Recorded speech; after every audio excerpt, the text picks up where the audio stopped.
Well, hello to my Flickering Myth family, and a shout out to any of you who feel personally victimized by the nominations for the 2024 Critics' Choice Awards.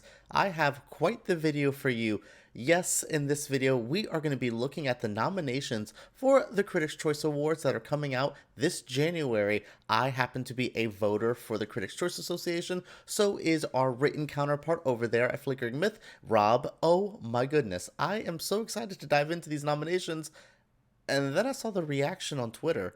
And then I saw all the film Twitter pundits, all your favorite people who talk about all the award season stuff, being quite riled up by these nominations. Yeah, there's a lot to unpack in this video, so let's get into the nominations right now. As a voting member of the Critics' Choice Association, I was so excited to see what the CCA was putting together for the award nominations. This film category has been so fun, so kind of competitive this year, more than I thought it would be as we were entering award season. So I was pretty excited, waiting for noon as I thought, and then discussing film on Twitter, started posting the results, and I'm like, I ain't even got the email yet. What's going on here? Entertainment Weekly had broke all of the Critics' Choice Awards nominations earlier than I even had them in my email as a voting member. That is to me the most crazy thing that's happened today. Not even the nominations, but let's get into these nominations because I was reading them when we're going to go through them together in a moment, but I was reading them thinking, yeah, that makes sense. Ooh, Godzilla's here. Ooh, this, thinking the choices were fun, thinking they were pretty obvious, but to see the reaction, to see people being like, wow, I can't believe the Golden Globes did it better this year than this Critics' Choice Awards. And I'm like, they're almost the same nominations, like a couple of differences here or there, but what are we talking about? What's going on? Are we that disconnected sometimes? Because there's people who I feel like who are angry at the nominations who are in the Critics' Choice Association. Baby, these are your award shows too. Campaign with your friends, campaign online, do what you need to do. Are you shocked Zone of Interest and Anatomy of Fall are not the best picture?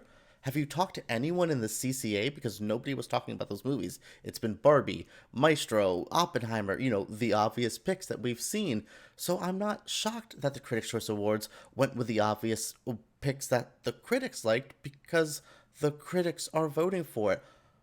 Wow, a large body of critics nominated the most well-received movies of the year, asterisk Saltburn, which I'm very excited for. I'm not going to say anything against it, but are we really going to pretend that none of this was expected? Come on, people. Let's be real. I'm sorry that the Golden Globes had two more spicy nominations than this, but Peaches is still here, so y'all who are shocked here, oh, The Boy and the Heron didn't get score? Sis, did you really think that? I voted for Saltburn and John Wick 4 in score. I knew they weren't going to make it, but I picked for what I wanted. Maybe that's some of y'all stuff. Y'all have these ideas in your head of what, well, the award season should be, this, and when it doesn't pan out, you're flabbergasted. You're the gumption of this. Well, they could do this? Yes, they can, because this is exactly what you should be seeing on things outside of just film Twitter. Go onto Rotten Tomatoes, talk to people who are in the general public. Yes, The Color Purple was going to get here above Across the Spider-Verse. I put Across the Spider-Verse as 2, and I'm still not shocked The Color Purple was here. Why? Because the general public likes it, and that is a large body of the Critics' Choice Association. They're just normal people. Sorry that they're not cinephiles or all of them. We all have a passion for film. Again, I love my weird wonky, pink flamingos, BVS. I know what is going on though. I'm more shocked y'all are accepting the holdovers this year. But that's a conversation for a different time. Let's get into the nominations because my tangent is over and we have a lot to get into. We're not going to go through every award nomination. I definitely will give you my own perspective of them and my picks who I picked. But let's look at the major categories, the one either that has the most people riled up or the most contentious ones. We have Best Song, Dance the Night, Barbie, I'm Just Ken, Peaches, Road to Freedom from Rustin, This Wish. Look, something from Wish got into Best Song. I honestly was surprised that they didn't happen at the Globes. And what was I made for Barbie? All of these picks make a lot of sense. I voted for I'm Just Ken and Peaches in my nominations. And what was I made for? I'm not shocked Barbie has 3 out of these 6 categories, which 6 nominations is better than the Globes in their excessive amount of picks for each category. Best Foreign Language Film: Anatomy of the Fall, Godzilla Minus One, Perfect Days, Society of the So, The Taste of Things, and The Zone of Interest. Zone of Interest and Anatomy of the Fall were the most obvious picks in foreign language. I'm sorry, they weren't going to make it to Best Picture. The Globes could have shocked and gooped and galled y'all there, but it wasn't going to happen here. Even if critics like these movies, they liked them in the category they went. Same thing like Godzilla Minus One. To me, I think Godzilla Minus One is a better movie than, American Fiction.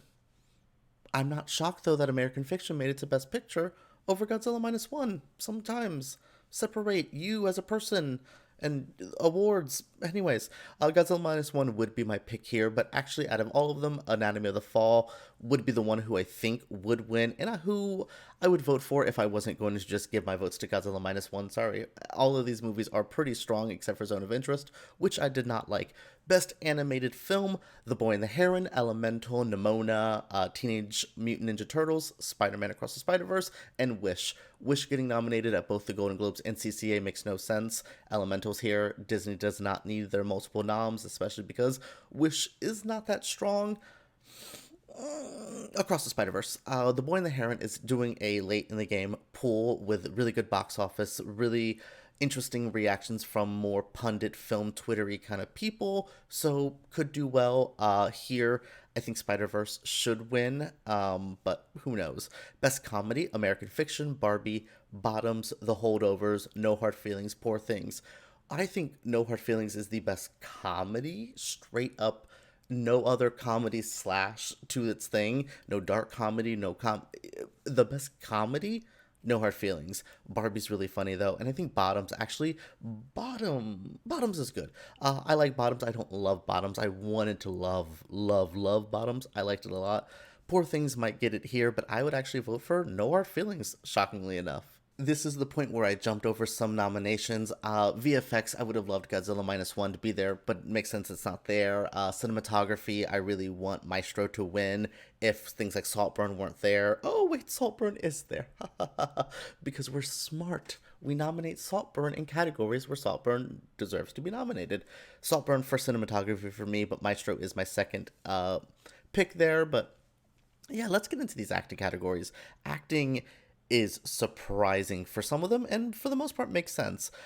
Best Supporting Actress: Emily Blunt, Oppenheimer. Like 15 minutes of screen time in total, and I feel like the 15 minutes is not as impactful as someone like Danielle Brooks in The Color Purple, America Ferrera, and Barbie. Okay. Jodie Foster, Dyad, Julianne Moore for May, December, and Divine Joy Randolph for The Holdovers. Julianne Moore, May, December.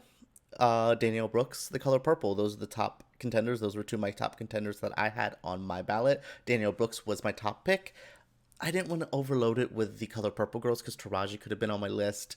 It's a great cast. It's a great film. I really like Color Purple. Danielle Brooks is my pick, who I think will win. But Divine Joy Randolph is killing it on the critics circuit, so who knows what the big day will show. The Best Actor category, we have Sterling K. Brown, American Fiction, a surprise pick. We're angry at this? We're angry at the CCA for giving Sterling K. Brown, who was a CCA favorite, who was awesome in American Fiction? Robert De Niro, Robert Downey Jr., okay. Ryan Gosling, Barbie, Charles Melton. Charles Melton deserves and should win, and Mark Ruffalo, Poor Things. I would have loved Willem Dafoe in supporting actor, but we have Mark Ruffalo for Poor Things, so we seem to not wanting to double up too many times on one single category with actors. May, December, Charles Melton. He's perfect. Sterling K. Brown's a pick, though. I would not have done. And at the beginning of the year, Ryan Gosling, right here, I'm Just Ken, was my favorite supporting actor of the year. And that's how you can see things change. I would have loved to have voted for him, but Charles Melton exists and he's perfect. Best Actress: Lily Gladstone, Killers of the Flower Moon. Sandra Huller for Anatomy of the Fall. I liked her better than Zone of Interest. Greta Lee, Past Lives. Don't love the movie. Greta is the best part of it, though. Carey Mulligan, Maestro. Margot Robbie, Barbie, and Emma Stone, Poor Things. Emma Stone is on a career high right now with one of her best performances I've ever seen, and a pretty interesting show that's getting started and about to, I don't know, shake up the game. She got some Globe nominations for the show as well. Emma Stone's awesome. I would love her to win. I love Lily Gladstone. She's been kind of sweeping some Critics' Choice stuff, or, some other critic stuff. Who knows? Carey Mulligan was my top pick for actress. She's my top pick in life right now, but Emma Stone is right there. Ooh, anyways, Bradley Cooper, Maestro, he's perfect in it. If you have not seen Maestro, you're missing out. Leonardo DiCaprio in Killers of the Flower Moon, he's good. I actually really like DiCaprio in there. Another year, I could have probably given him the win, but we have Coleman Domingo for Rustin, Paul Giamatti for The Holdovers. I don't really understand the Paul Giamatti love for The Holdovers. He's doing a great Paul Giamatti role. Nothing new, nothing I haven't seen. The comedy, Cillian Murphy, Oppenheimer. Yeah, sure. And Jeffrey Wright, American Fiction, a great pick. I love seeing Coleman Domingo, Jeffrey Wright here. We're not just nominating one person of color. We're like, here's awesome. Good. Give me more. And we got some really good picks here. Barry Keoghan was my top pick for actor because of Saltburn. He made it to the Globes, but not here. But y'all are more mad at the Globe. Y'all like the Globes more. Anyways, what's this reaction? I'm so pissed at the Twitter reaction to this nominations for the Critics' Choice. Anyways, Best Picture. Oh, who do I want to win? Bradley Cooper, Maestro. He's the best acting performance. He's my best director performance as well. I kind of glossed over Best Director, but it would have been Bradley Cooper because again, Best Director is a strong category. Yorgos, Christopher Nolan, Martin Scorsese, Greta, and all that. Great, but it's Bradley. So going to Best Picture now, let's wrap up the awards section. American Fiction, Barbie, The Color Purple, The Holdovers, Killers of the Flower Moon, Maestro, Oppenheimer, Past Lives, Poor Things, Saltburn. Saltburn nomination, it was my top pick, and I think these are weighted, so I feel like I'm gonna take credit for the Saltburn thing because I put it number one and maybe I gave it like an extra like half a point more to put it over something. Great. I mean, I love Spider-Verse. That was my top two pick. I would love to see Spider-Verse here. I just don't think a lot of people see Best Animated and like they see Best Foreign Film as a contender for Best Picture. Is that something I agree with? No, because again, Spider-Verse was one of my top picks. Godzilla Minus One would have been if I would have just had a little bit more time to stew on it. I saw Godzilla Minus One and then I saw Godzilla Minus One and felt it. But I like the picks for this. I think Saltburn was my favorite movie of the year. I would love to give it a vote.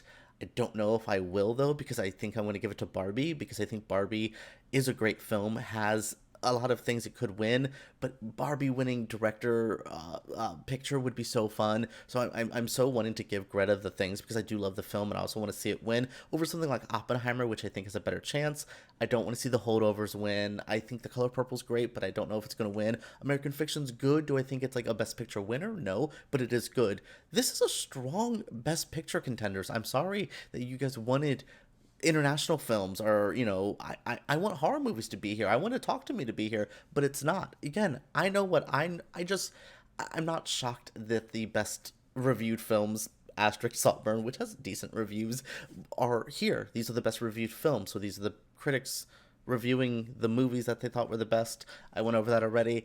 These are the nominations for the Critics' Choice Association and the CCA. Let's get to the wrap up. All right, everyone, that is it for my breakdown of the Critics' Choice Awards nominations and the crazy reaction online. Felt like I needed to come on here and defend my people in the Critics' Choice Awards. I love the CCA, and I'm not just biased. I've called them out in other years of being like this, or even like, when Nicolas Cage got one for Pig. Fine, but really, CCA, really? I'm critical of the Critics' Choice Awards when it needs to be. It's critical when Entertainment Weekly got the news before we got the news. So I'm not going to just glowingly praise an organization because I'm in it, but I think we as a body of awards people, we voted and nominated things that all make sense, that all deserve to be here. So for the online reaction, especially for some people, just a small group in the CCA, it seems shocking to me that I'm like, everything makes sense here. I wanted Spider-Verse in Best Picture, but I'm not shocked it's not here. I'm sorry that I'm just maybe that beat down and bruised by the awards circuit that I'm not shocked, but I come from loving art house films. I love from coming horror films, the low budget schlock movies. So I'm kind of used to the movies who I love and passionately think should be in awards contention or never here. So I think that removal of like me, the film fan, and me, the awards person, I can separate them a bit. It's complicated. It's hard. This was not the video I thought I was gonna make. I thought I would just boringly go live and read off the nominations, but I've had to actually end up recording this so I can sit and stew on this stuff. Let's get into your comments. What do you guys think? Subscribe. Give me a thumbs up. I will be reacting to more award stuff as the year unfolds. We have the Critics' Choice Awards, we have Oscars coming up. Oh my goodness, subscribe, thumbs up, comment. I want to know all your feelings right down below.